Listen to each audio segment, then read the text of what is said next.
Opo, Sir Emerson, DTO operator dito sa TIT1 Luna. Ginamit ito ng 6 na araw na may bilang na 149 meters na run this week. Ito naman po ang aking printed head area na need na replacement. Ang capping na may 90% good condition. Head clean. Linisin ang wiper after head clean. Nozzle check. Ayan po, buo pa naman siya. Ang in-system, tama lang ang level. Ang waste tank, dinispose ng Sabado. ABR, tsaka ground wire. Dito naman po stock namin ng anyos, white, tsaka powder, DTF pin.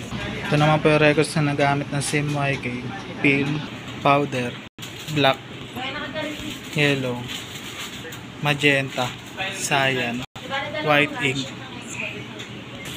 Week 3 ng checklist, daily output records, at weekly checklist. Wala naman kaming in-house order. Thank you po.